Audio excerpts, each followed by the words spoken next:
So now we've come to the sauces. Yeah. Because I'm like, okay, this is great. I love the enthusiasm. You're obviously extremely talented, very intelligent. But then what made you in 1995 think, yeah, I'm going to create, I mean, obviously you wouldn't know quite how iconic your sauces would become. But how does one go from presenting and being a judge on an iconic food show to then thinking, yeah, I'm going to be producing sauces on a mass scale, which the public are going to want to buy?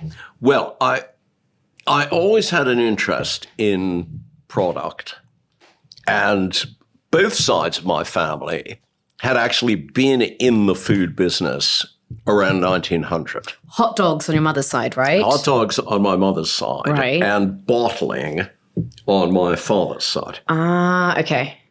So there was a kind of a residual interest. And see, I love pasta. I love pasta. And I got really bored making pasta sauce all the time because I seem to have been spending about half my life in the kitchen making pasta sauce. That's a fair point, yeah. Especially, if I came home at like 11 o'clock at night or something, I just thought, now I've got to start chopping the onions, Yes, so, yeah. So I thought, and there was nothing really very good on the market at all. Was there anything? Yeah, there were a few things. There were, the standard very mass brands. There was Dolmio, there was Ragu. Oh, yeah, Dolmio, okay. There was Paul Newman was on the market. Paul Newman, okay. But I wanted something that I thought had, more authenticity. And so, I spent a long time coming up with figuring out how to do it. Because did that take about, I read somewhere 6 months or something? It took a long time. It took a long time. And then I got it to the factory, because you come up with your master recipe. What was your first one? The first one was very straightforward. I mean, it was just a tomato and basil. Just very, very straightforward. That makes you so happy when you said tomato and basil. It's like that just brings back memories. Yes. Sorry, continue. That's what I grew up on. But it was really interesting because I came up with the recipe that I thought was really just right and sent it to the factory, and the factory did its test run and brought the test jars down to London to taste. And I I was really excited about it. I tasted it, and it was absolutely terrible.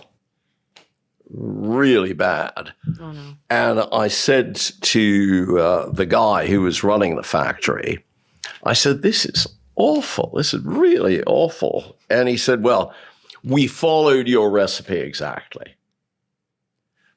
And he then said, oh, but instead of using olive oil, we used water. And instead of crushed tomatoes, we used tomato puree. And instead, they'd substituted all sorts of weird things. And why? I said, why? And he said, well, you see, the thing is that with, olive oil, it makes the machinery very sticky and, it clogs things up. No. I promise you. No. And so there was so firstly, I began to realize that certainly in those days, a lot of people in the food business were, kind of interested in the engineering side of it because it's about production. So they were kind of technicians. So they weren't interested from the product perspective. They didn't really get it. So it took a long time to actually get them to believe that, there was a certain way the product had to be made. How long did it take? I think it probably took about a year until we were ready. And you launched first with the tomato and basil. Yeah. And then it was like the Italian, and then you continued on the Italian range.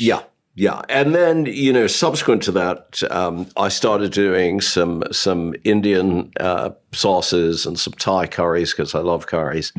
And so that's how it started. I mean, I just, I knew being a lifelong food lover and having been a restaurant critic for a while, I kind of knew what things were supposed to taste like. That's what it is. I mean, once because someone said to me once, how do you learn to cook? I said, well, look, A, if you can read, it helps. And B, if you know what things are supposed to taste like, you can figure out how to do it. Do you think that's like one of the biggest like learning takeaways you got from that whole experience? Yeah. Yeah. And always to be, the reason the brand became an iconic brand is that because it was driven by taste. Mm-hmm. And by nothing else. I mean, it was driven by taste. Beats. How do we make it taste good? And that's every year it beats all these other, because now, of course, a lot of other celebrities, Of course,